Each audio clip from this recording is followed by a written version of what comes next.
Sindhu Bhairavi new promo இந்த இடத்துல சிந்து ரொம்பவே டென்ஷனாக இருக்காங்க. ஏன்னா ஒவ்வொரு முறையும் இது மாதிரி டாக்டர் சார் தான் என்னை வெரைட்டி கல்யாணம் பண்ணாரு அப்படின்ட்டுலாம் சொல்கிறாங்க.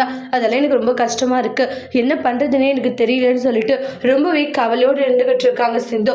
டாக்டர் சார் என்னை மன்னிச்சிருங்க, வேறு வழி இல்லாததான் நான் இப்படி ஒரு பொய்யை சொல்ல வேண்டியதாக போச்சு.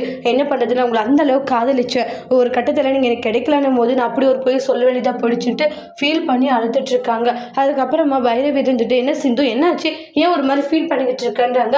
அப்படியெல்லாம் ஒன்றும் இல்லை பைரவி, இல்லை நீ அழுதுட்டு இருக்கிற மாதிரி இருக்கியே அதுதான் கேட்டேன்றாங்க. நல்லா இல்லை சும்மா தான் எல்லா விஷயத்தையும் நினச்சி பார்த்தேன், எனக்கு தெரியும். ஏன்னா அந்த சிவாவும் கழுத்தில் தாலி கட்டிட்டான், உன்னுடைய வாழ்க்கை போயிடுச்சுன்னு நினச்சி கவலைப்பட்டுக்கிட்டு இருக்க. நானும் அவனை மன்னிக்க மாட்டேங்கன்னா அவன் கட்டாயப்படுத்தி உன் கழுத்தில் தாலி கட்டினது இப்போ வரைக்கும் என்னால் ஏற்றுக்கவே முடியலன்றாங்க. ஐயோ பைரவி உனக்கு தெரியாது, நான் அவரை காதலிச்சேன், நான் தான் போய் சொல்லிட்டு உங்கள் எல்லாருக்கிட்டையும் அந்த விஷயம் தெரிய வந்தால் நீங்கள் என்ன பண்ணுவீங்க, எப்படி நீ ஏற்றுப்பீங்கன்னு கூட எனக்கு தெரியலன்ட்டு ரொம்ப ஃபீல் பண்ணிட்டு இருக்காங்க சிந்து. இங்கே பாரு சிந்து, நீ எதுக்குமே ஃபீல் பண்ணது சரியா, எல்லா பிரச்சனையுமே கூடி சீக்கிரத்தில் சரியாகிடும் அப்படின்னு சொல்லிட்டு சமாதானமாக பேசிட்டு இருக்காங்க. அதுக்கப்புறமா சரி ஓகேன்னு சொல்கிறாங்க. பைரவி அங்கேருந்து போயிடுறாங்க.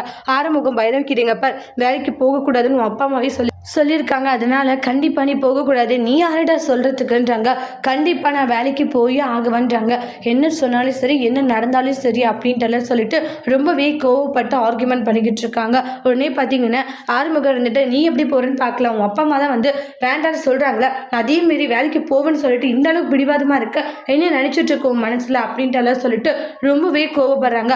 நானும் போன பாட்டுன்னு பார்த்தா ரொம்ப தான் ஓவராக போய்கிட்டு இருக்கான்றாங்க. டே ஆறுமுகம் என்ன ரொம்ப திமிராக பேசிட்டு இருக்க, உனக்கு என்ன வந்துச்சு, நான் என்ன ஒன்று ஆசைப்பட்ட கல்யாணம் பண்ணி சந்தோஷமாக குடும்ப நடத்தல, ஆனால் கல்யாணம் பண்ண இல்லை நீங்கள் மிரட்டி என்ன அது இதுன்னு பண்ணி கல்யாணம் பண்ணிக்கினீங்க. எப்படி மிரட்டி, நான் அப்போவே கல்யாணத்தை நிப்பாட்டேன்னு சொன்னேன் இல்லை, நீ எப்படி உன்னுடைய அப்பா அம்மாவோட சம்மதத்துக்காக கல்யாணம் பண்ணிக்கணும், அதே மாதிரி என் அம்மாக்காக நான் கல்யாணம் பண்ணிக்கிட்டேன் அப்படின்றத சொல்கிறாங்க. ஆனால் ஒரு 5 வருஷம் அம்மா சொல்கிற மாதிரி 5 வருஷம் கழிச்சு நீ இந்த மாதிரி ஆசைலாம் இருக்குன்னு சொல்லு, அதை நான் நிறைவேற்றுறேன். ஆனால் இப்போ அம்மா சொல்கிற மாதிரி நீ இந்த வீட்டில் தான் இருந்தாகணுன்றாங்க. ஆனால் இந்த இடத்துல ரொம்பவே கோவப்பட்டு பைரவி மறுபடியும் ஆர்கியூமெண்ட் பண்ணிக்கிட்டு இருக்காங்க.